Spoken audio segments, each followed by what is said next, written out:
Alhamdulillahirabbil alamin wa bihi nasta'in ala umuri dunya waddin. Assalatu wassalamu ala asrafil anbiya'i wal mursalin sayyidina Muhammadin wa ala alihi wa sahbihi ajma'in, amma ba'du.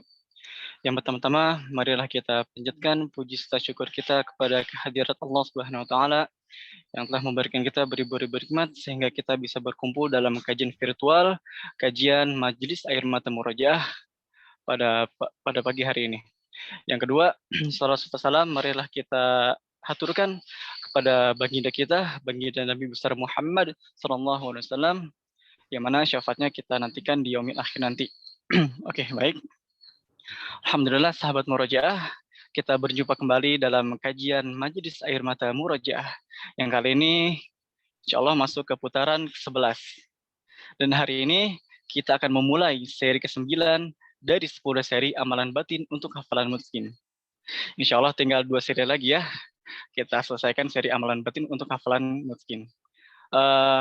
Mungkin temanya ini sangat menarik sekali, yang insya Allah pasti ini dirasakan oleh mayoritas para penghafal Quran. Apa itu temanya? Insya Allah kita akan membahas, insya Allah Kang Haji akan membahas tema pada kajian hari ini dengan tema penyebab hafalan Al-Quran sulit menempel dan mudah lupa. Oke, baik, tanpa berpanjang kalam dan untuk mengefektifkan waktu, kepada guru kita Kiai Haji Deden Muhammad Makhiyuddin, dengan segala hormat kami persilahkan.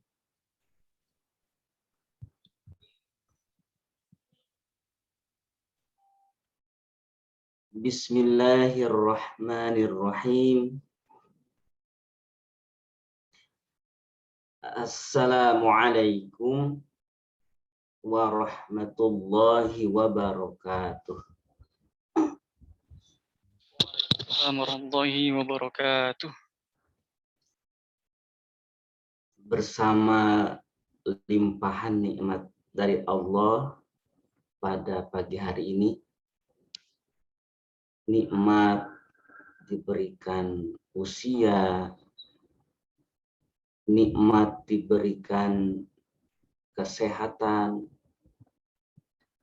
nikmat diberikan kesempatan, dan nikmat dimampukan mengisi kesempatan ini dengan sebaik-baik kegiatan. Kita berjumpa kembali di Majelis Air Mata Murojaah. Majelis tempat kita bertemu dengan sesama kita yang saling menasihati tentang keadaan hafalan kita. Mungkin di luar sana, di luar rumah, di luar pesantren, selalu yang ditanyakan adalah tentang pekerjaannya, tentang karirnya, tentang bisnisnya, atau tentang pencapaian-pencapaian dunia lainnya.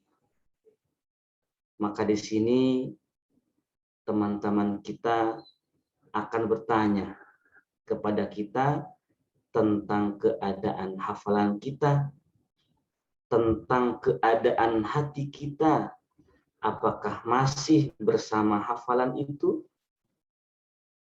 Apakah hati kita masih setia kepada hafalan kita, atau sebenarnya justru kita yang telah ditinggalkan jauh oleh hafalan kita?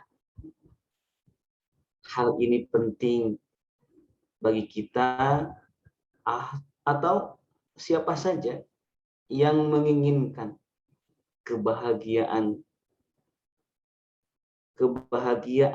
yang tidak ada lagi kebahagiaan setelahnya, yaitu bertemu dengan Allah dalam keadaan terbaik kita. Hari di mana kita berjumpa dengan Allah nanti, hari terindah kita. kita memerlukan nasihat ini, kita memerlukan teman yang selalu mengingatkan kepada Al-Quran. Terima kasih Bang Acid sudah membuka pada pengajian majelis kita pada pagi hari ini. Ini Bang Acid ini yang tukang bikin desain-desain Indonesia Murojaah. Kalau ada flyer-flyer, tapi yang bagus. Kalau yang nggak bagus itu bukan buatan Bang Acid, tapi buatan muridnya. Ya. Tapi seringkali di Indonesia Murojaah ini yang ditilai hatinya ya, meskipun coret-coret tapi tulus, itu disebut bagus saja. Ya. Cara membuatnya ini Bang Acid. Jadi Bang Acid ini juga sudah punya anak belum Bang Acid? Insya Allah lagi ngandung Kang Haji 6 bulan. Mohon doanya Kang Haji. Alhamdulillah. Ya, alhamdulillah. Itu kan begitu ya, bersama Quran. Insya Allah perjalanan cinta Bang Acid ini semuanya berayat insya Allah. Amin amin Allahumma amin. Jazakumullah khairan Kang Haji. Jadi hujannya hujan rahmat setiap hari. Bukan hanya subur tanahnya, subur pekerjaannya, tapi juga Amin amin subur Allahumma amin. hatinya, imannya, keberkahannya.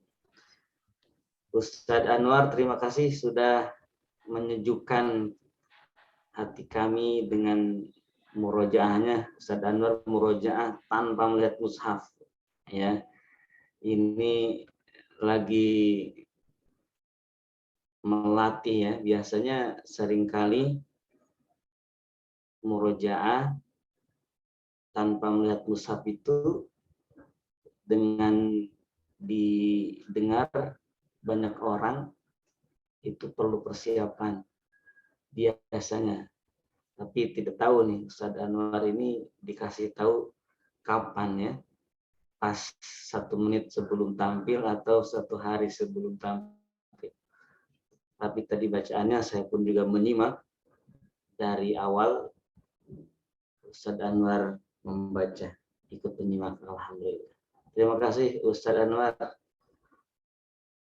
Dan juga ini saya sapa-sapa dulu ya, biar kita ada silaturahim, ada silatul hifzi ya, mensilaturahimkan hafalan, mensilaturahimkan hal-hal yang memang harus terhubung, yang semuanya menguatkan hafalan kita, menguatkan kerinduan kita dan rasa cinta atau kecintaan kita kepada hafalan kita, kepada Al-Quran.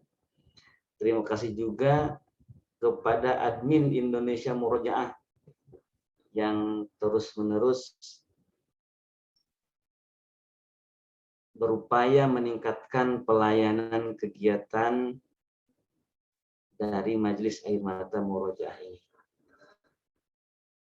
Nah, kita pada pagi hari ini akan mengobrolkan, saya ingin menyebutnya ngobrol saja ya, mengobrolkan saja biar semua bisa ikutan. Karena saya pun juga sendiri memerlukan nasihat dan saran, bahkan hal-hal lain dari semua yang hadir di sini. Kita mengobrolkan penyebab hafalan Al-Quran sulit nempel. Ini kosakata sulit nempel ini dipilih karena itu yang terjadi, dan kata sulit nempel ini menjadi kata-kata sehari-hari daripada kosakata misalkan susah masuk. Nah kan banyak tuh ya, susah masuk, susah hafal, susah ingat. Itu kosakata untuk menunjukkan sulit nempel. Banyak kosakata tapi sulit nempel di sini dipilih.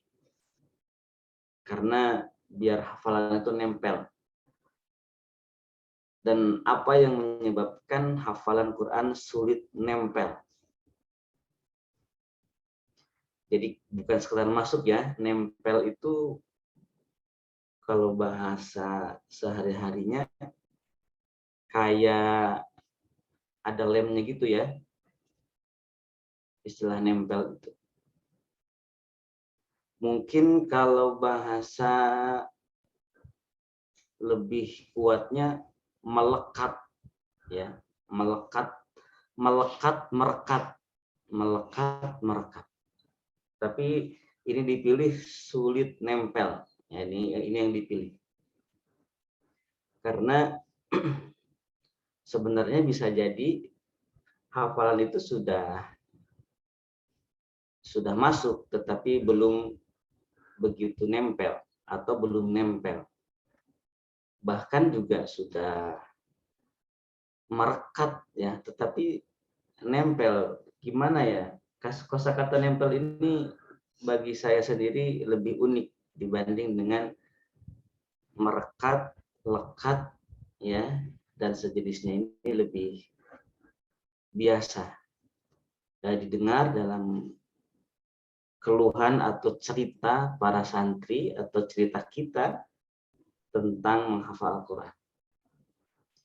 Dan mudah lupa, ya, sulit nempel, mudah lupa. Hal ini saya angkat meskipun tentu setiap orang mempunyai pengalaman masing-masing terkait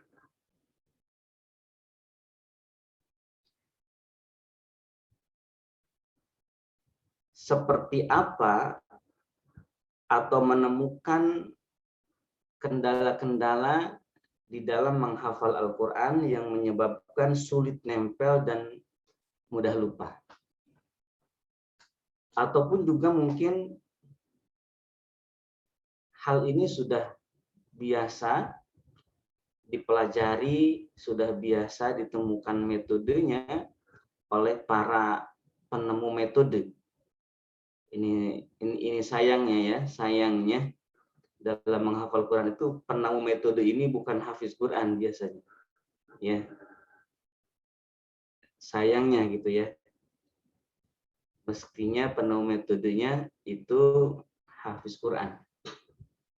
Sehingga hafiz Quran itu seperti seperti ayam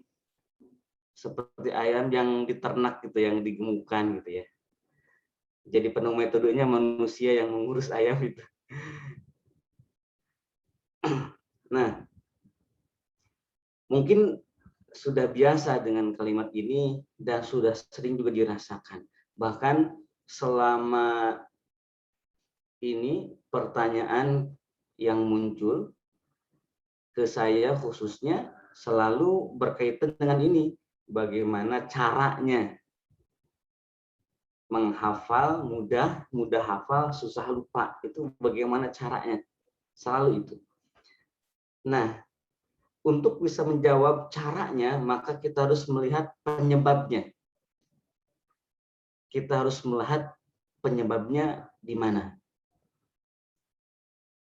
Penyebab ketika sudah diketahui, maka hilangkan penyebab itu, maka yang muncul adalah sebaliknya. Sulit nempel, penyebabnya apa? Oh ini, hilangkan itu, maka jadi mudah nempel. Susah nempel, mudah lupa, penyebabnya apa? Ketemu, hilangkan penyebabnya, maka mudah sulit lupa. Jadi membalikan mudah nempel, sulit lupa. Ya, jadi seperti itu nantinya hasilnya. Maka kita akan membincangkan itu, kita akan mengobrolkan itu, dan kita akan memperbaiki juga. Karena ada juga hafalan yang sifatnya yurisu yurisu an-nisyan, hafalan yang mewariskan lupa. Mewariskan lupa maksudnya hafalan yang hari ini mungkin masih aman-aman saja, tetapi di kemudian hari, bahkan di hari paling krisis dan kita tengah butuh-butuhnya ke Quran, itu malah lupa. Ada yang seperti itu tingkat kelupaannya. Baik, kita mulai tentang penyebab-penyebab ini. Saya akan membuka sebuah kitab Ta'limul Muta'allim. Ini sebuah inspirasi yang dari kitab ini kita bisa melihat berbagai hal tentang sebab-sebab yang menjadikan hafalan itu nempel. Saya tidak merujuk sepenuhnya kepada kitab ini, tetapi kitab ini kitab yang tidak bisa kita abaikan karena penuh berkah kitab ini. Barangkali kita menemukan metode dari buku yang lain, tetapi ketika kita melihat metode ini ada di dalam kitab Ta'limul Muta'allim, itu metode menjadi lebih berkah. Karena metode itu juga bukan hanya efektif ketika dikerjakan, tetapi lebih kepada siapa yang membuat metode itu dan sudah dipraktekkan seperti apa. Nah, Ta'lim Muta'alim ini bagian dari kitab yang berkah itu, dan kita menginginkan kebagian berkahnya.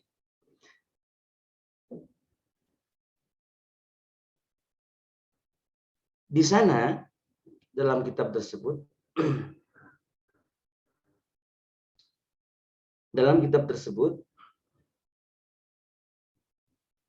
dibahas tentang al-wara', tentang wara'. Nah, ini yang hendak saya sampaikan. Wara'. Orang Sunda bilang dan menerjemahkan kata wara' ini dengan apik. Orang Sunda bilang apik. Ini apik di dalam bahasa Sunda ya. Mungkin apik di dalam bahasa Indonesia beda lagi maknanya. Definisinya adalah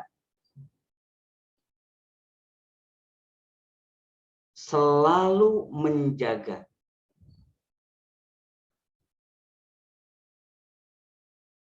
Ya, selalu menjaga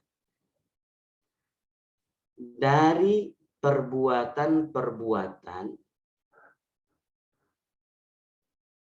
atau barang-barang yang halal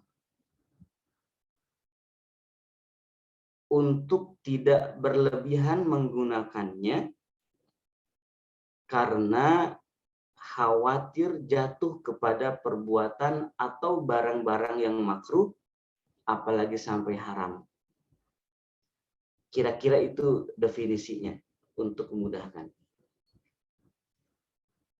Bisa jadi itu sifat, bisa jadi itu sebuah kegiatan di mana seseorang menjaga diri dari perbuatan atau barang-barang yang halal, sebenarnya yang halal, agar jangan sampai berlebihan sehingga jatuh kepada perbuatan yang makruh atau yang diharamkan. Ini wara'. Wara' inilah yang harus selalu hadir di dalam kehidupan hafiz Quran dari mulai menghafal sampai seterusnya. Dari mulai menghafal sampai seterusnya.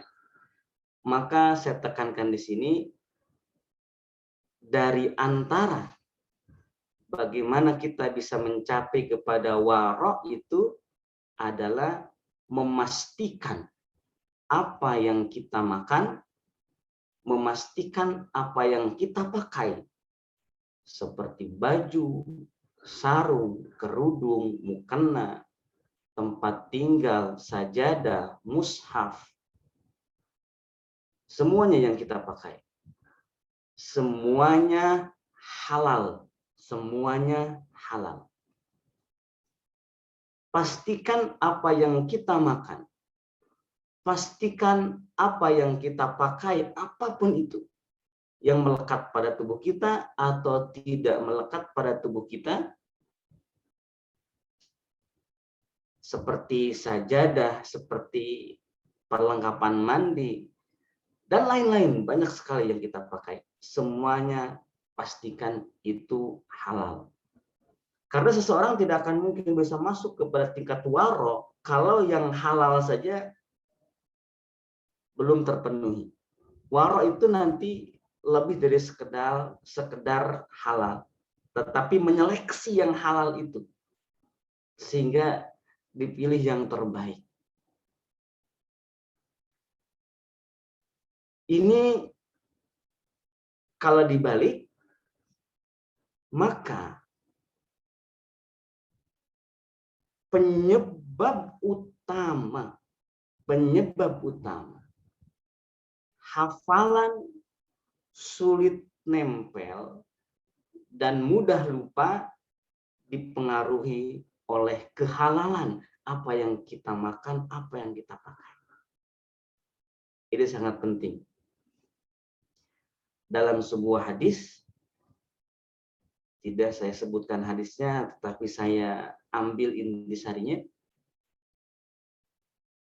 bahwa Allah tidak menerima sholatnya seseorang yang dalam pakaiannya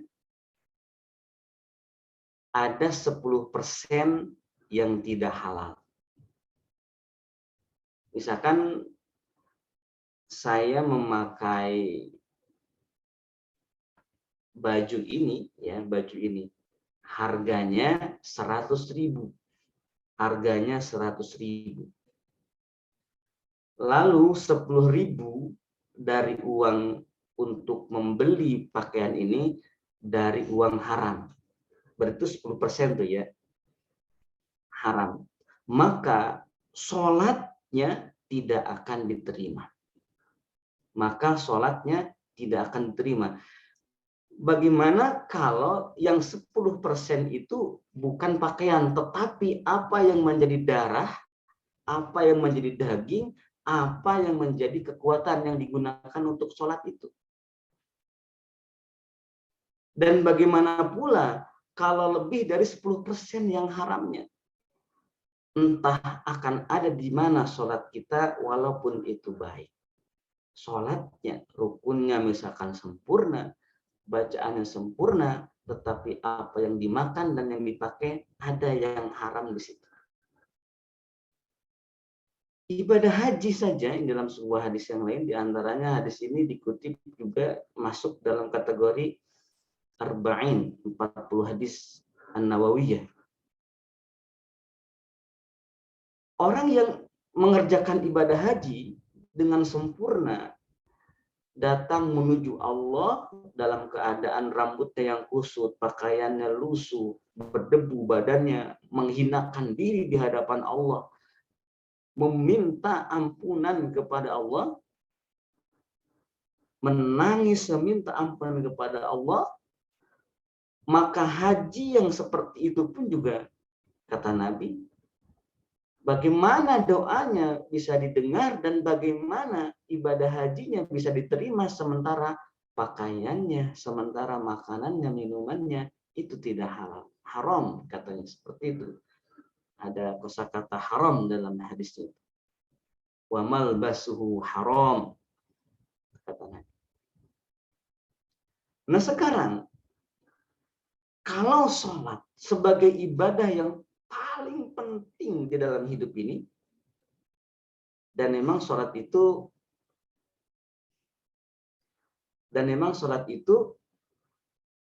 sebagian besar yang dilakukan di dalamnya adalah bacaan Al-Quran, membaca Al-Quran. Dan ibadah haji yang begitu hebat saja bisa menghapus dosa-dosa. Keadaannya menjadi demikian ketika yang melakukannya tidak bisa menjaga diri dari perbuatan yang diharamkan. Khususnya terkait pakaian, makanan. Kalau misalkan kita menghafal Al-Quran, kita menghafal juz 1, tetapi ternyata kita tidak pernah memeriksa sehingga abai saja, bahkan ketika kita sedang menghafal juz 1 itu ada pakaian kita 10% saja yang tidak halal. Maka hafalannya walaupun masuk ke dalam hatinya dengan sempurna, maka tetap saja hafalan itu hafalan yang haram karena dilakukan dalam saat kita sedang bermaksiat kepada Allah, di mana saat itu ada dari tubuh kita ada yang haramnya.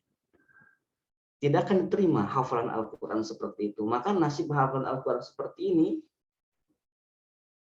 bisa saja tidak memberikan keberkahan. Dan ini kita sudah membahas pada waktu itu tanda-tanda hafalan tidak berkah, ya sudah kita bahas. Bisa menuju seperti itu hafalannya. Maka kalau jadi santri atau jadi penghafal Quran itu, untuk bisa menghindari hal ini, apalagi di zaman sekarang,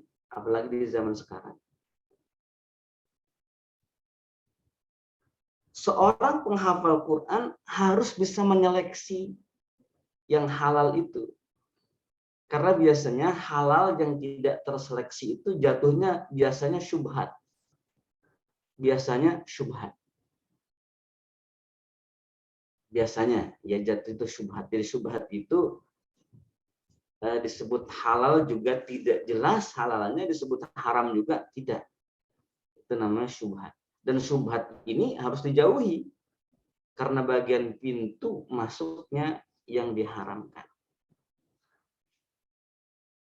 Nah, di sini air mata kita bisa digunakan oleh kita meminta kepada Allah Subhanahu wa taala untuk mengampuni dosa-dosa kita yang telah lalu, yang terasa maupun tidak terasa. Saya punya cerita. Cerita ini saya dengar dari guru saya. Jadi secara sanad lisan nih cerita, dan narasi cerita ini tidak persis dengan yang saya dengar. Mungkin secerita narasinya berbeda dengan yang saya dengar. Karena ini saya mengambil cerita bil makna, dengan maknanya saja, tidak hafalan narasinya.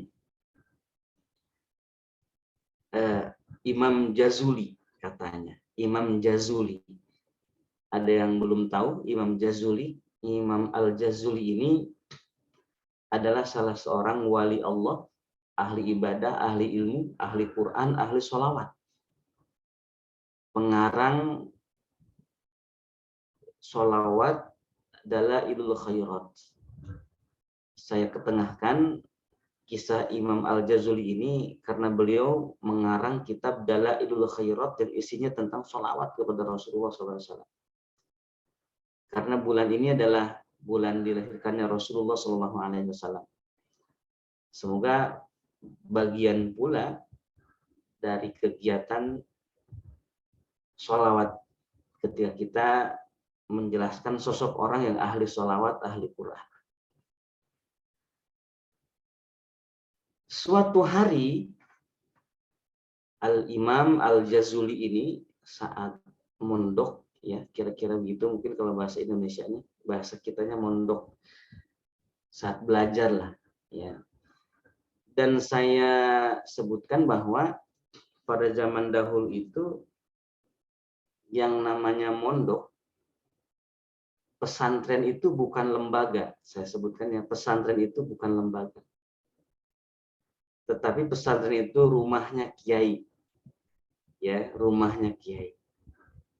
Dan santri itu hidupnya mandiri, nyari makan duitnya sendiri gitu. Bahkan santri itu katanya malu ya kalau misal masih dikasih bekal sama orang tuanya. Jadi jadi belum sebutnya apa? Salontreng kancing netilu ya nah. Dibawa dibawa katari kolot kan gitu ya, orang Sunda bilang. Mas santren ngaji cantimu ngankur ngari ribu kolot gitu ya. Jadi malu kalau misalkan hanya ngerepotin orang tua saja itu. Jadi nyari makan sendiri, makan juga sendiri, nyuci sendiri, masaknya juga sendiri seadanya. Ya. Kayak begitu kalau dulu itu pesantren itu. Dan pesantren bukan lembaga, makanya pesantren itu tidak ada wujudnya ya, tidak ada wujudnya. Tidak ada kurikulumnya, tidak ada tata tertibnya, peraturannya. Itu dulu seperti itu karena pesantren itu adalah rumahnya kiai. Dan kiai pun juga ada yang menyediakan fasilitas buat santri, ada yang biarkan saja santrinya bikin sendiri rumahnya juga. Tempat tinggal bikin sendiri, nempel di mana saja. Karena tujuannya ke situ bukan nyari tempat tinggal, tetapi memang nyari ilmu. Itu seperti itu ya. Bahkan katanya pesantren itu nggak ada namanya. Coba sekarang kalau kita tanya di Baghdad dulu atau di Mesir, pesantren Imam Syafi'i, ada nggak misalkan majelis Imam Syafi'i, ada nama pesantrennya nggak di situ? Atau misalkan majelis halakohnya, apa nama halakoh Imam Syafi'i di masjid di Mesir itu dulu, kan tidak ada. Sama halnya juga dengan di Indonesia. Di situ tuh memang ilmu dan tujuannya mencari ridho Allah. Mencari ridho Allah. Nah, Imam Al-Ghazali ini ketika sedang mencari ilmu, ya, sedang mencari ilmu. Kalau di Indonesia pesantren, kalau di Timur Tengah kan nggak ada istilah pesantren itu hanya di Indonesia. Tetapi kegiatan itu sama dengan yang di sana, dengan zaman-zaman Imam Syafi'i dulu, Imam Ahmad dulu sama kegiatan seperti itu. Non lembaga kalau dulu di Indonesia itu. Nah sekarang juga mau hari santri ini, hari santri ini, wah ini makin jauh nih ya kira-kira dengan adanya hari santri. Tetapi insya Allah jadi makin berkah nih santri.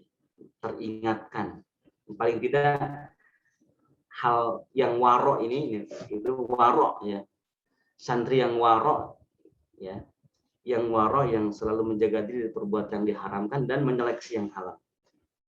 Suatu hari Imam Al-Ghazali ini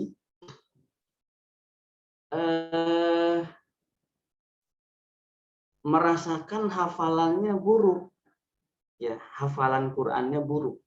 Bukan hanya hafalan Quran saja, hafalan ilmu yang lain pun buruk. Maka yang dilakukan oleh Imam Al-Ghazali itu melakukan introspeksi. Apa introspeksinya? Sebagai santri, dia memikirkan dan menghitung apa saja yang dipakai, apa saja yang dimakan selama hari itu atau sebelumnya. Jangan-jangan ada sesuap nasi kalau bahasa kitanya, atau ada sesuap roti, sepotong roti yang itu tidak halal atau salah makan. Setelah diintrospeksi, tidak teringat sama sekali apa yang tidak halal itu. Apa yang tidak halal itu? Tidak teringat sama sekali. Bahkan selama ini selalu menjaga dari perbuatan yang tidak halal. Apakah yang dipakai, yang dimakan. Tetapi rupanya keadaan hafalannya itu tidak membaik, tidak nempel, ya sulit nempel. Tapi di hari itu saja, di hari itu. Ini jelas masalah. jelas masalah. Ketika hafalannya memburuk seperti itu, maka yang menjadi perhatian Imam Al-Jazuli ketika masih belajar ini bukan lagi bagaimana caranya menguatkan hafalan. Jadi bukan itu. Bagaimana caranya membuat hafalan ini baik dan nempel. Tetapi perhatiannya difokuskan kepada istighfar. Karena yang paling masalah itu, ya, yang paling masalah itu bukan tidak nempelnya ayat, tetapi ada maksiat dan dosa yang masih bersarang dan nggak ketahuan di mana nih maksiatnya. Maka terus istighfar. Dan memang istighfar itu tetap harus walaupun tidak berdosa, karena tidak istighfar karena merasa bersih dari dosa, adalah juga perbuatan dosa. Tidak beristighfar karena merasa bersih dari dosa adalah perbuatan dosa. Maka bersifat. Tidak lama kemudian di antara solusi, ini bahaya. Mungkin begini, tidak nempelnya hafalan itu bukan masalah kira-kira, atau lupanya hafalan nggak masalah. Tetapi yang bermasalah itu kalau ada dosa yang nggak diampuni, itu masalah. Makanya ini jadi serius, perhatian sang santri itu fokusnya ke situ. Nggak penting lagi jadinya hafalan, penting itu mencari-cari dan bagaimana Allah mengampuni dosa yang ada tetapi nggak terasa mana gitu. Terus beristighfar. Dia datang ke ibunya, minta doa. Biasa gitu ya, kalau masih ada ibu kita memang harus berdoa sama ibu. Sampai ke ibunya dia bilang, wahai ibu, saya ada musibah besar. Apa musibahnya? Kemarin hafalan saya ini sangat buruk. Dan saya mencoba-coba mencari apa penyebabnya, tidak ketemu dan tidak terasa. Sekarang saya minta didoakan sama ibu. Kata ibunya begini, jangan-jangan ada dosa dari ibu, katanya seperti itu. Ya, jangan-jangan ada dosa dari ibu.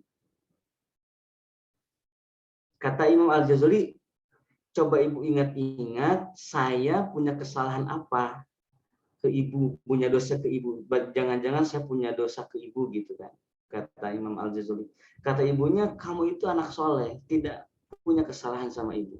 Tetapi justru ibu ini yang khawatir punya dosa. Ibu teringat, katanya, ketika ibu ngidam itu mengandung, kan perempuan suka apa ya? Suka nyiram, orang Sunda bilangin nyiram. Melihat terigu yang sedang dijemur di atas nampan milik tetangga. Orang nyiram. Lalu ditempelkanlah telunjuk ke situ. Kemana? Ke terigu milik tetangga itu. Kata ibunya, ibu yakin ini adalah sebuah perbuatan dosa yang belum diampuni oleh Allah Subhanahu wa taala karena terlupakan, tidak meminta dihalalkan kepada yang punya terigu itu. Hanya masukkan jari saja ke situ. Ya. Hanya masukkan jari ke tepung itu, katanya. Nggak tahu tepung apa ya. Ini ceritanya seperti itu.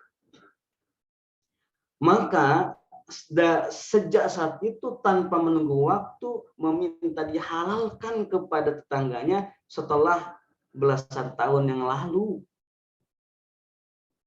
Dan kata Imam Al-Jazuli, setelah saat itu tidak ada hambatan lagi di dalam belajar, di dalam menghafal, katanya.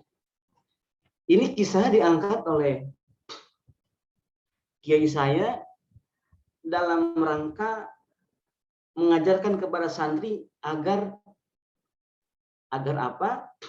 Agar agar bersih dari perbuatan atau dari makanan yang diharamkan. Di situ. Bahkan gini, katanya dulu santri itu banyak yang nakal. Santri itu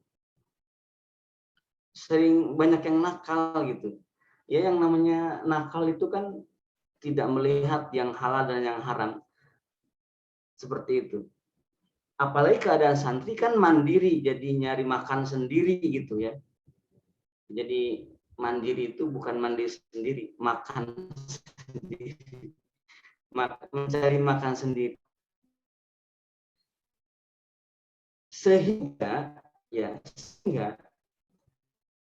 yang mestinya dia mencari makan di tempat yang dihalalkan, misalkan tempat umum seperti sungai, ya sungai di situ ada ikannya ambil. Ini malah juga mengambil ikan milik warga. Nah itu katanya ya sering terjadi dulu itu. Maka muncul kalimat seperti ini dari kiainya. Kalimat itu begini, termasuk kakek saya juga punya kalimat seperti ini. Kalimatnya begini, barudak lamun rek pulang paling mah apa ya bahasa Indonesianya, santri gitu ya, santri kalau mau mencuri saja dari punya saya. Jadi kalau santri yang mencurinya dari punyanya kiai. Karena kenapa? Karena kiai sudah menyiapkan sudah menghalalkan ibaratnya buat santri itu, selama itu punya kiai halal buat santri. Ya, gitu kira-kira kalimatnya. Ini untuk menjaga apa? Menjaga jangan sampai santri kemana-mana. Mencari makannya. Tapi mencuri makannya kan cerita-cerita banyak mencuri mencuri ikannya kiai gitu kan, santri-santri itu. Tapi emang dihalalkan oleh kiainya, meskipun santri tersebut dihukum karena perbuatannya mencuri, tetapi dihalalkan tetap oleh kiainya agar apa? Agar ilmunya tetap berkah. Dan memang seperti itu ajaran di pesantren pada masa lalu itu. Nah, di dalam kitab Ta'limul Muta'allim bahkan ada yang harus dihindari oleh yang sedang menghafal, oleh santri pada umumnya. Mana saja yang harus dihindari agar tidak sulit nempel itu hafalannya, dan dalam rangka menyempurnakan, menjauhkan dari yang diharamkan itu. Bang Acid, masih ada Bang Acid? Ya, hadir Kang Haji insyaallah. Ini kitab Kang Haji jadi ketutup sama layar, tapi nggak tahu caranya.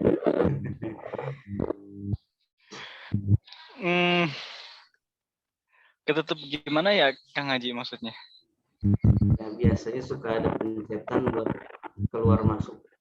Ini silahkan dicat ya, yang jago ininya mengendalikan zoom. Harus jangan malu bertanya nih, jangan malu bertanya. Kang Haji pengen share screen bukan Kang Haji? Apa gimana Kang Haji? Bukan, Kang Haji mau buka kitab. Oh, jadi kitabnya ada di slide lain ya Kang Haji ya? Iya. Saya tekan Alt sama Tab Kang Haji. Apa? Mungkin Kang Haji bisa menekan Alt sama Tab. Oh iya bener. Wah, bener sih. Bener Kang Haji, oke, alhamdulillah Kang Haji. Jago atau Acid mah. Macit, syukran. Jazakumullahu husna. Oke, hafal Kang Haji, baik. Nah ya, sebenarnya sih Kang Haji ingat nih poin-poin di dalam kitab itu, cuman kalau lihat kitab itu keberkahannya bisa lebih nambah. Cid. Jadi gitu, kadang-kadang kita ini harus merendah di hadapan ilmu, Cid. Allahu Akbar. Terima kasih intinya kepada Acip. Nah,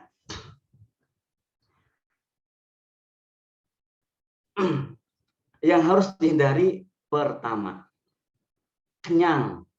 Itu harus dihindari, itu kenyang. Ya, kenyang.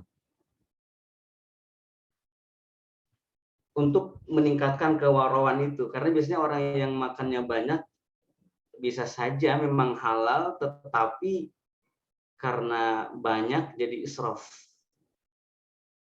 Ya. Bahkan juga kalau kita punya rezeki, punya makanan, ada tetangga atau teman kita menjadi menginginkan, jadi hatinya itu menginginkan apa yang kita makan, gitu. Jadi ngejilat lidah jadinya gitu kan, temannya itu. Maka makanan yang kita makan itu harus kita bagi, ya harus kita bagi dengan teman kita. Kenapa? Karena ketika teman kita menjilat lidah itu menyebabkan apa yang kita makan jadi kurang berkahnya. Jadi kita harus kasih. Maka di santri itu ketika dapat kiriman biasanya itu jadi milik semua. Ya, milik semua. Emang harus begitu. Jadi santri itu. Karena yang diinginkan di pesantren itu bukan kenyangnya, tetapi keberkahannya. Bahwa apa yang dimakan itu menjadi gampang digunakan buat ibadah. Jadi gampang digunakan buat belajar dan menghafal Al-Quran khususnya. Jadi bukan masalah kenyang. Jadi hindari kenyang. Ya, di situ. Maka di sini juga sering bertanya, Ustadz, apa rahasianya agar makanan itu bukan makanan, agar menghafal cepat makanannya apa gitu. Justru pertanyaannya aja bukan makanannya apa, sedikitkan dulu makannya. Jadi yang dipertanyakan tuh makannya. Maka dibuatlah makanan itu diseleksi, ya. Cara menseleksinya jangan kenyang. Mungkin kalau di rumah atau di rumah ya, bukan di rumah. Biasanya makan sehari sepiring, ya, sehari sepiring. Kurangi jadi setengah piring. Nah ini Acit ini nggak bisa kayak begini ya, Acit ya. Ya. Karena sekarang ini susah nyari yang halal kata Acit. Pas ada yang halal jadi banyak makannya. Jadi niat ibadah juga ya mencari yang makan yang halal ini. Jadi hindari itu kenyang ya. Kenyang ini dalam kitab Ta'limul Muta'allim. Kan bikin lemes gitu kenyang. Bukan bikin lemes, kenyang tidak kenyang. Itu bikin lemes, bukan bikin lemes. Justru malah sehat. Jadi kalau kita makan tidak berlebihan itu malah sehat. Justru kalau misalkan berlebihan itu malah jadi tidak sehat. Jadi makan dengan porsi yang tidak sampai kekenyangan, ya, tidak sampai kekenyangan lah. Kalau mungkin kenyang boleh ya, tapi kekenyangan kira-kira seperti itu, ya, kekenyangan. Tetapi kalau dalam taklim ini, kitab taklim itu bukan kekenyangan, kenyang itu tidak boleh, harus ada sisa usus yang tak terisi di situ. Maka diantaranya itu adalah santri biasanya puasa gitu ya, untuk mengurangi itu puasa.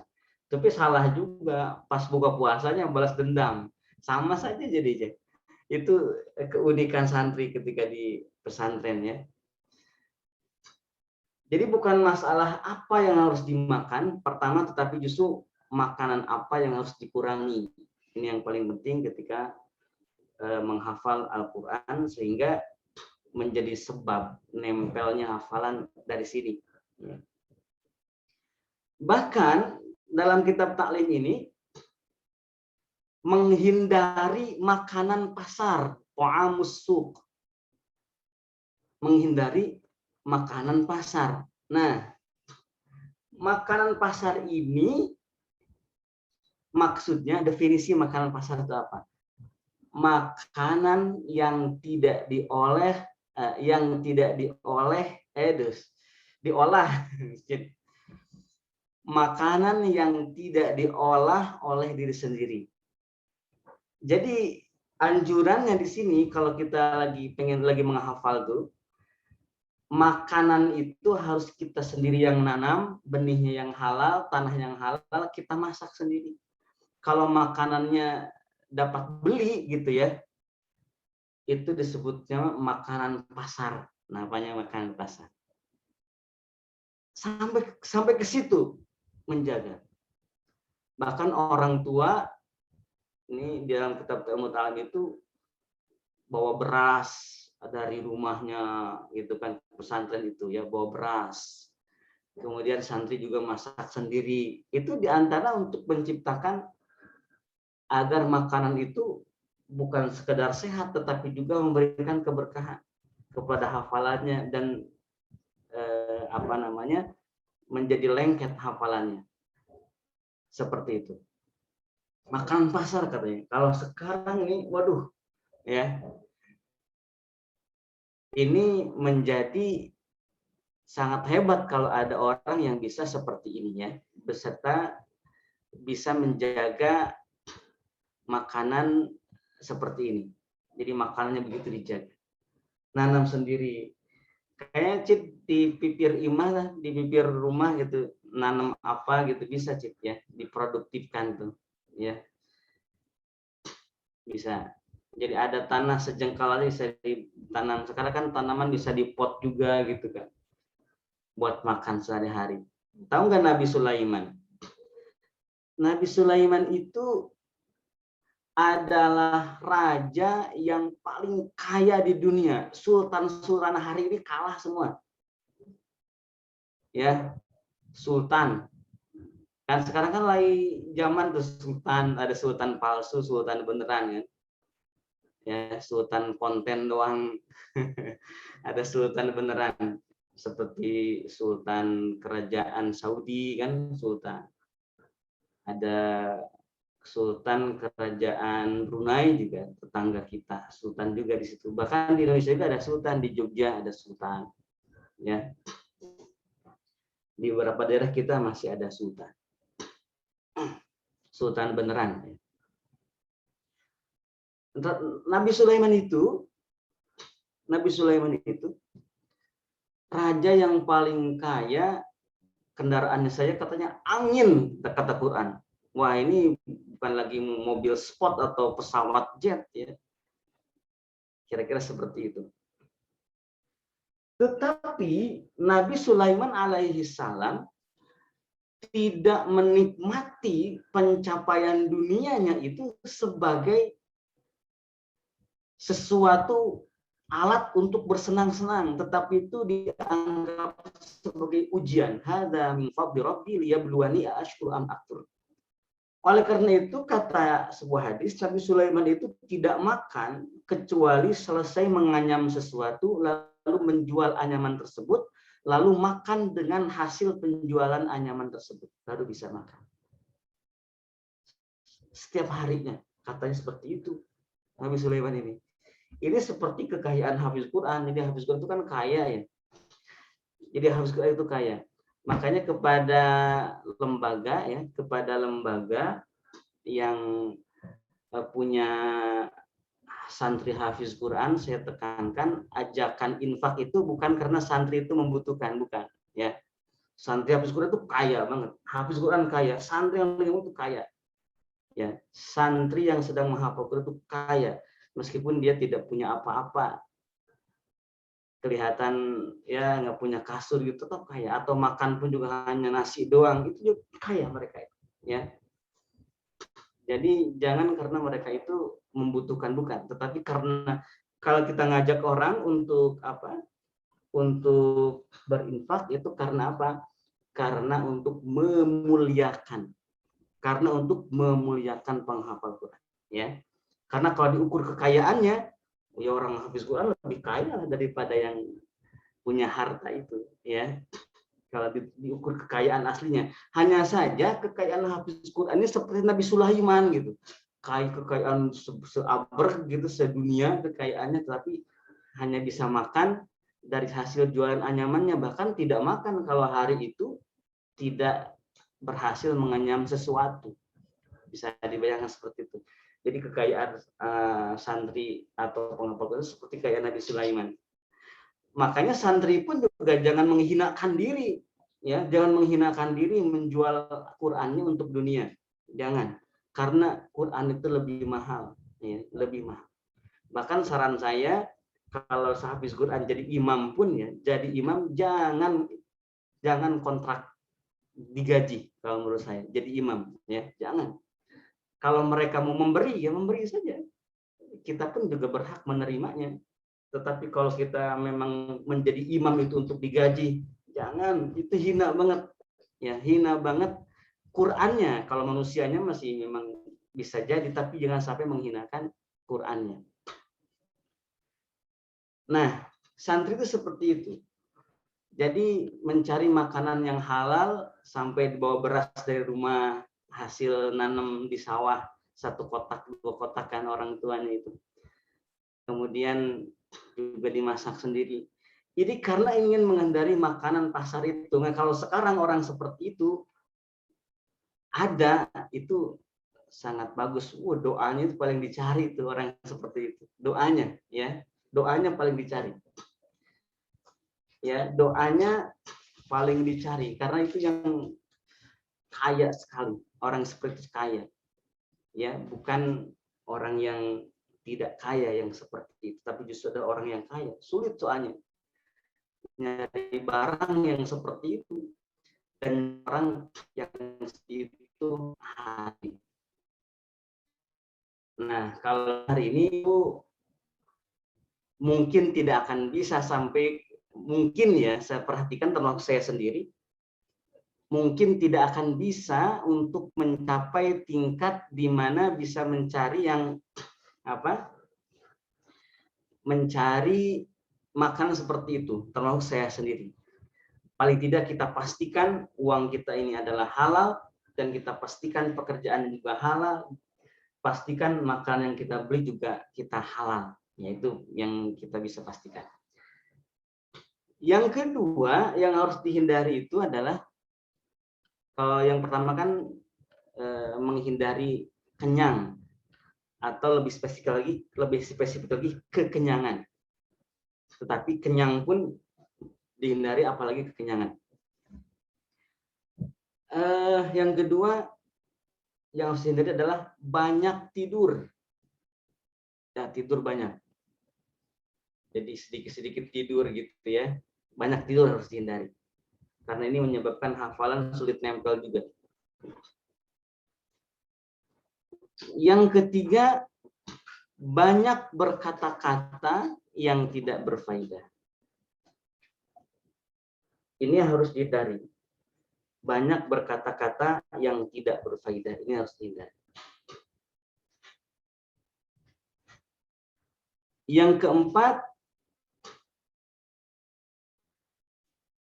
berteman dengan orang-orang fasik. Berteman dengan orang-orang fasik bukan dalam rangka sedang mengajak mereka untuk bertaubat.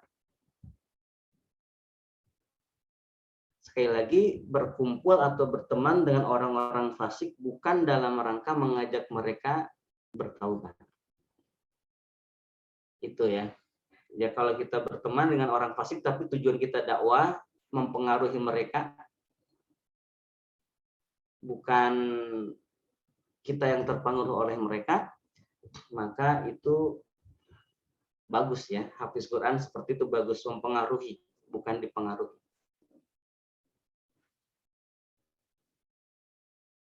Ada beberapa hal yang harus diperhatikan selain harus dihindari, yaitu berteman dengan orang-orang soleh. Yang mudah-mudahan pertemuan kita di room ini bagian dari pertemanan dengan orang soleh ya. Saya jadi kenal semua, paling tidak mengetahui di sini ternyata banyak yang soleh nih gitu ya. Karena tidak mungkin bisa bergabung di sini kalau tidak ada kesolehan di dalamnya. Ini keberkahan. Bagian dari yang membuat hafalan nempel juga, gabung-gabung ngobrol yang benar dan nasihat yang benar di majelis seperti ini.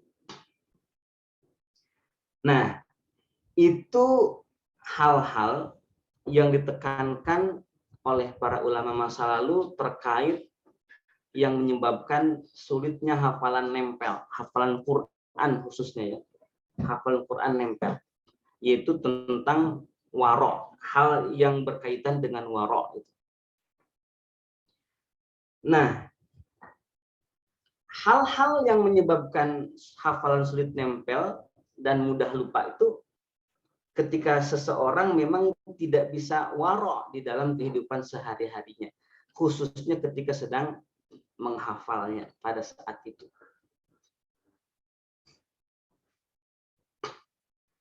Nah, itu bagian yang pertama. Nah, bagian yang kedua adalah,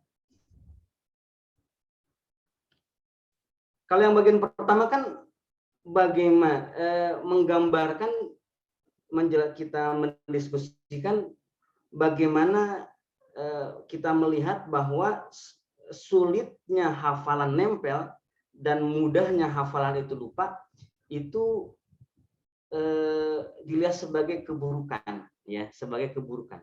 Jadi hafalan tidak nempel itu buruk, ya. Hafalan mudah lupa itu buruk, dan itu disebabkan oleh apa? Disebabkan oleh tidak adanya wara' di dalam kehidupan sehari-hari ketika sedang menghafalnya. Ya, sekarang bagian yang kedua. Bagian yang kedua ini ada kalanya, ya, ada kalanya sulit nempel hafalan dan mudah lupa itu, ini bukan keburukan, tetapi kebaikan. Ya, tetapi kebaikan. Jadi tidak nempel hafalan, mudah lupa, ini kebaikan. Ya. Ini kebaikan. Sehingga kita tidak perlu mencari penyebabnya. Misalkan begini, sudah warok nih misalkan, makanan alhamdulillah halal semua gitu, pakaian pun halal semua, kemudian sudah bisa menjaga makanan juga, tidak kenyang, tidak tidur banyak, tidak berkata-kata yang buruk, bahkan yang tidak buruk pun dibatasi, hanya pada yang penting saja gitu. Tetapi ternyata hafalannya masih nggak nempel-nempel juga, gitu ya, nggak nempel-nempel. Kemudian akan maksiat pun sudah dijauhi, tidak maksiat, tetapi hafalannya nggak nempel-nempel juga.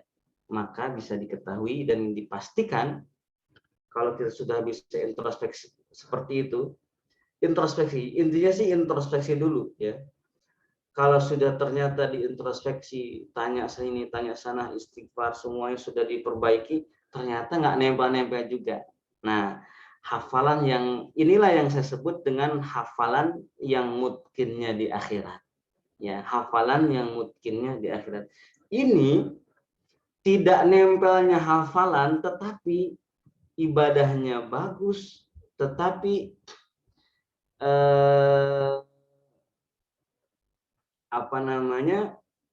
maksiatnya terjaga, tidak pernah melakukan maksiat, makanan, pakaian pun juga halal semua gitu ya. Maka tidak nempelnya hafalan itu kebaikan. Karena justru apa? Karena justru itu pertanda hafalannya untuk di akhirat, bukan untuk di dunia.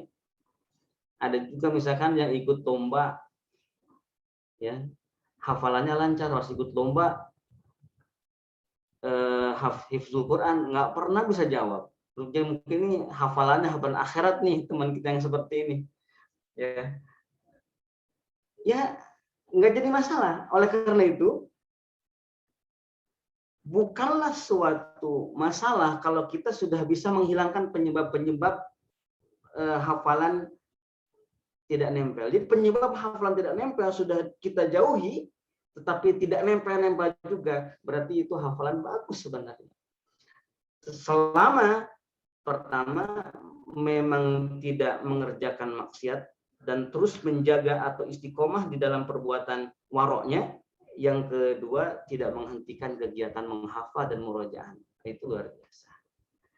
Nah, ini bagian yang kedua ini ternyata ada hafalan yang tidak nempel tetapi bukan keburukan. Ini harus disadari ketika apa? Ketika semua sebab-sebab yang menyebabkan hafalan ini rusak atau tidak nempel sudah dijauhi. Tapi nggak nempel-nempel juga, maka itu tidak nempelnya adalah kebaikan. Selama istiqomah dia berjaga warok dan menjauhi maksiatnya, juga istiqomah menghafalnya, tidak berhenti, dan terus murojaah. Nah, ini barangkali yang bisa disampaikan pada kesempatan pagi hari ini, ya. Akhirnya Cid, Kang Haji nggak lihat juga kitabnya, ya. Karena Kang Haji tidak sedang membaca kitab itu, hanya inspirasinya saja, hanya ingin melihat keberkahannya saja tadi Cid. Soalnya dibuka ternyata menghalangi, ya, menghalangi kameranya, gambar Acid kelihatan sama Kang Haji. Dan melihat wajah Acid ini bagian dari yang menguatkan hafalan Cid. Baik, itu kira-kira ya. Semangat. Insya Allah hafalannya bakal nempel setelah ini. Kalau dijalankan, dihilangkan sebab-sebabnya, ya.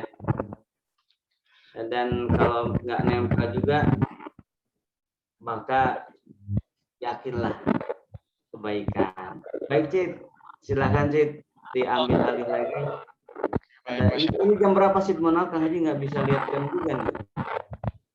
Sekarang jam 10.46 Kang Haji. Afwan. Berapa? Jam 10.46 Kang Haji. 10.46. Iya. Bisa tuh kalau ada yang mau ditanyakan 10 menit. Oke, baik jazakumullah khairan Kang Haji.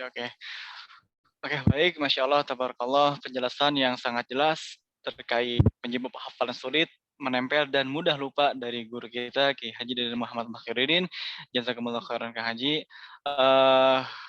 Mungkin dari beberapa penjelasan Kang Haji di atas, dari 2 poin ya, ada yang tentang waro, mungkin dari kenyang, dari bagian dunia ada yang kenyang, banyak tidur berkata-kata, berteman. Itu jika ada yang ingin ditanyakan, silahkan monggo ditanyakan. Boleh bisa di-unmute atau via chat ya. Kalau mau ada yang di-unmute silahkan. Kita mulai dari 2 penanya dulu ya. Silahkan sahabat murojaah. Oke, sepertinya Kang Haji kayaknya mungkin banyak dari chat Kang Haji. Acit izin bacakan Kang Haji ya. Ya, baik, silakan. Oke, baik. Wah, banyak juga nih.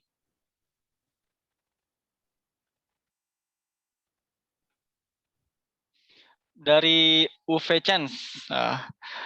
Bagaimana kalau kita berniat waro, salah satunya menjaga makanan, tapi di lain sisi ada penyakit lambung yang bikin harus banyak makan dan teratur. Bagaimana menyikapinya? Itu Kang Haji kira-kira pertanyaan. Baik.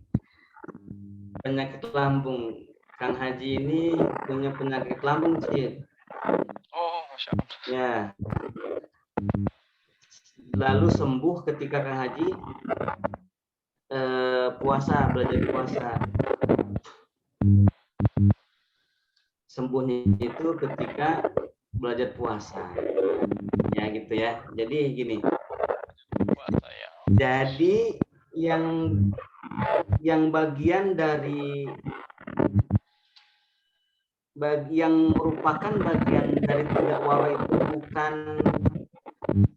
makan, ya, bukan makan, justru mengatur pola makan mengatur pola makan sehingga menjadi bagus pada tubuh, ya, pada tubuh, itu adalah bagian dari waro, ya, bagian dari waro. Karena lambung itu bukan harus kenyang, tetapi makan teratur, ya. Atau sebut saja kekenyangan, jangan kekenyangan, kira-kira begitu. Bagi yang punya penyakit lambung, jangan kekenyangan. Kenyang boleh, maksud dalam arti kenyang itu bukan kekenyangan. Hanya saja tentu di sini karena bagi yang punya penyakit lambung itu harus lebih teratur lagi, ya. Teratur artinya bukan harus memperbanyak makan sehingga makan itu banyak, enggak. Teratur saja, atur porsinya yang pas. Nah, jadi kalau misalkan penyakit lambung itu Kang Haji mulai lagi tuh penyakit lambungnya pas Kang Haji berhenti puasa, itu mulai ada lagi lambungnya. Akhirnya sekarang Kang Haji puasa lagi aja. Jadi puasanya jadi motivasinya banyak, bukan hanya ibadah doang, buat sehat diantaranya, ya. Jadi niatnya banyak, selain memang kita perlu, ya, ampunan Allah, tetapi juga kita perlu sehat juga, meminta sehat. Baik, itu ya, silakan dijalankan terus pola makan yang teraturnya bagi yang punya penyakit lambung. Tetapi juga bisa cara puasa itu mengatur makan sebetulnya, puasa itu. Itu Cid, silakan. Oke, baik Kang Haji. Satu lagi Kang Haji ya. Satu atau dua lagi Kang Haji ya. Kita ambil pertanyaan yang ini Kang Haji. Dari Fajri Zin. Bismillah, izin tanya Kang Haji. Apakah menjadi musyrifah atau pengajar Quran dan mendapat gaji tertentu dengan akad di awal termasuk menjual ayat? Seperti. Iya, kalau saya yang jadi gurunya, saya akan bilang, saya mau ngajar di sini, tapi kamu tanda tangan. Kalau saya, ya, itu nggak mau tanda tangan, terus jelaskan saja, saya mau mengabdi di sini. Kan kita pun juga sebagai hafiz Quran perlu tempat loh. Ternyata ada orang nih menyediakan tempat untuk kita mengamalkan ilmu. Terima kasih sama para pemilik lembaga itu, ya. Kita hormati mereka karena sudah menjadikan fasilitas kita bisa mengamalkan ilmu, gitu ya. Dan sesuatu yang kita hasilkan dari hasil mengajar, misalkan kita diberikan imbalan oleh lembaga tempat kita mengajar, itu terima, itu halal, terima, ya. Meskipun ada beberapa yang tidak menerima, tetapi terima. Kalau saya termasuk yang menerima, ya. Saya termasuk yang menerima. Karena ketika kita menerima, toh bukan untuk kita saja, imbalan itu kita bisa gunakan untuk hal yang bermanfaat. Dan tentu juga lembaga ini pengen punya pahala juga kan, ngasih ke hafiz, ke musif atau musifahnya, punya pahala. Jadi sekali lagi, kalau saya sendiri memang akan menyampaikan kepada lembaga bahwa saya akan mengabdi di sini, ya, mengabdi di sini dengan semaksimal mungkin. Dan itu juga pengalaman Kang Haji dulu, ya, mengabdi di sini, dan selama ini saya tidak minta digaji di sini. Jadi Kang Haji itu ngajar, Cid, nggak minta digaji, Cid. Jadi emang nggak digaji, ngajar aja di situ, ngimamin, ngajar ngimamin. Gampang saja gitu ya, Cid, ya. Atau tetap saja misalkan lembaga memberikan, ya, tetap justru malah lembaga ini kiainya gitu kan, yang punya pesantren malah makin ini makin menginginkan kita berada di situ, dan makin ini terdorong motivasinya, ya, di tempat itu oleh ruh kita yang di situ memang lagi mengabdi kepada Quran. Jadi sekali lagi silahkan saja, tapi kalau mau seperti itu Misalkan ini enggak, ini prosedur kok ya, prosedur ya, harus ada tanda tangan misalkan gitu ya, ya tanda tangan saja. Jadi dalam tanda tangan saja karena itu prosedur, kita harus ikuti juga aturan yang ada di situ. Tapi bagi para pemilik lembaga ya, mungkin di sini ada yang mempunyai lembaga, saya sarankan apa namanya, kalau ada hafiz Quran yang begitu tulus, ikhlas, mengabdi gitu ya, dengan penuh ketawaduannya, tawadu gitu, maka itu jangan disia-siakan ya, hormati ya, gitu, hormati dia, apa namanya, minta doanya dari hafiz yang seperti itu. Nggak usah dipaksa untuk tanda tangan, nanti nggak mau mengabdi di situ ya. Baik Cid, itu Cid jawabannya.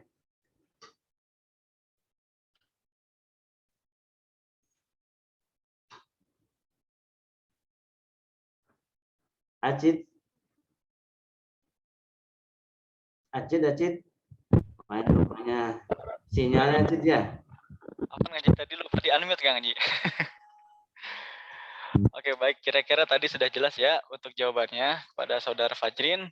Mungkin Kang Haji satu lagi, Kang Haji izin untuk memberikan pertanyaan. Assalamualaikum warahmatullahi wabarakatuh, Kang Haji. Bagaimana kita mau meminta ridho terhadap apa-apa yang kita makan tanpa kita sadari dan kita lupa ke siapa-siapa saja? Kalau minta ridhonya ke Allah saja, apakah cukup, Kang Haji? Ya. Ya. Pertama kita harus berikhtiar maksimal ya, mengingat-ingat siapa kira-kira. Jadi jangan siapa kira-kira dulu, mengingat-ingat dulu ya, mengingat-ingat dulu tentang makanan yang pernah kita makan. Nah ternyata teringatlah misalkan ya, satu atau dua, tapi nggak tahu nih karena cuma sesuap nasi doang gitu kan, nggak kerasa ya, nggak tahu juga entah siapa yang punyanya gitu kan. Maka di sini pertama setelah melakukan introspeksi diri itu, meminta kepada Allah Subhanahu wa taala, istighfar tentunya. Yang kedua istighfar untuk yang barangkali ada orang yang terzolimi oleh kita, yang keambil makanan oleh kita.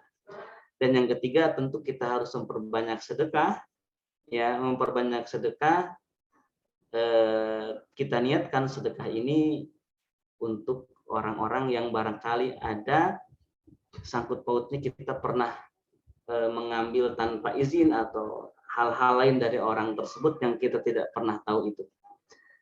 Ya, insya Allah dengan seperti itu Allah tahu ya, Allah tahu mana yang masuk, mana yang keluar, halal atau haram. Allah tahu dan Allah cara mengampuninya, Allah juga Maha Pengampun. Itu Cip. Oke, baik, jazakumullah khairan Kang Haji. Kira-kira Kang Haji masih ada waktu lagi, Kang Haji? Boleh Cip, boleh, nggak apa-apa. Ini belum zuhur di sini. Oke, mungkin sahabat Muroja, satu lagi terakhir ya akan kita pilih untuk pertanyaannya.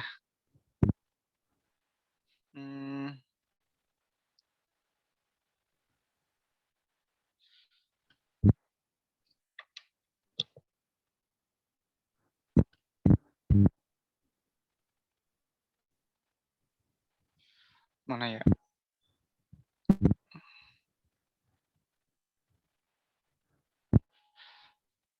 Oke, dari Irma. Oke, assalamualaikum warahmatullahi wabarakatuh. Izin bertanya mengenai memulai menghafal secara surat-surat yang sering dibaca. Dalam kurung tidak berurut sesuai juz. Bagaimana pandangannya? Karena beberapa seperti surat Yasin, Waqiah, Al-Kahfi, dan lain-lain ada yang sering dibaca. Maksud seperti itu Kang Haji. Cukup jelas Kang Haji? Cukup. Jadi ada menghafal surah-surah tertentu secara ngacak ya. Maksud ngacak itu tidak berurutan sesuai mushaf. Maka boleh menghafal tidak berurutan.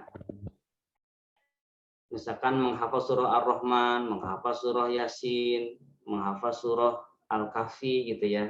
Tidak apa-apa, tidak berurutan.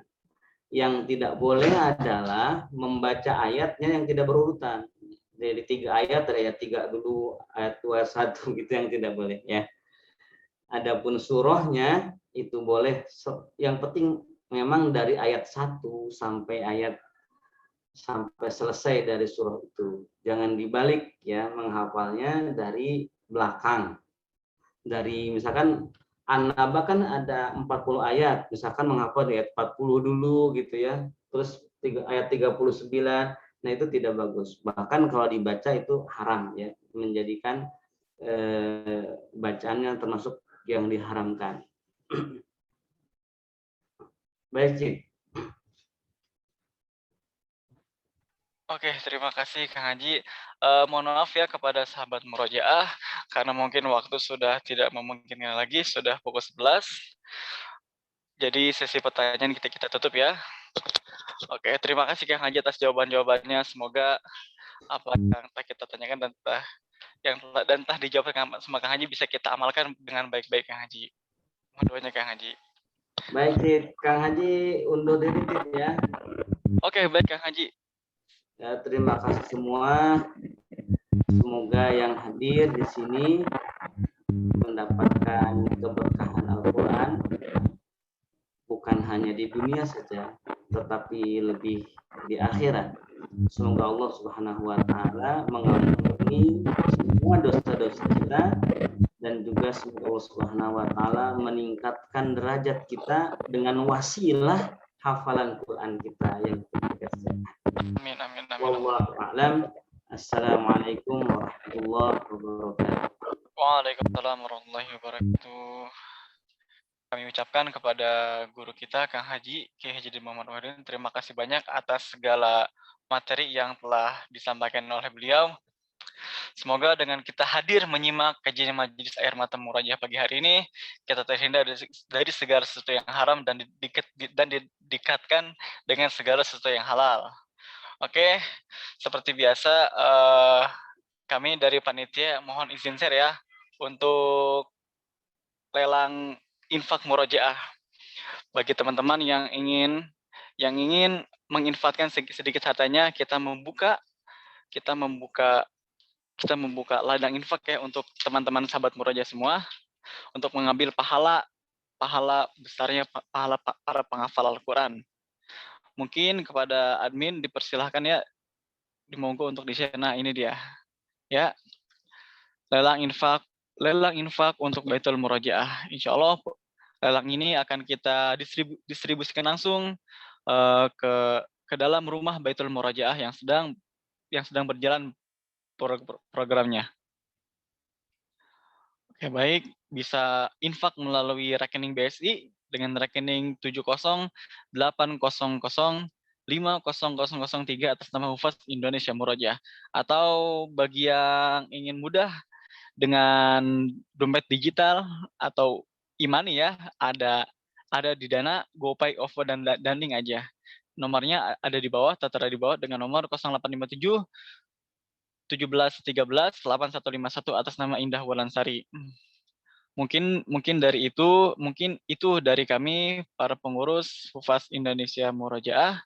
Mohon doanya teman-teman, semoga kita bisa istiqomah, bisa selalu kuat, selalu sabar, dan terus bisa menjalankan dakwah yang sangat suci ini. Baik,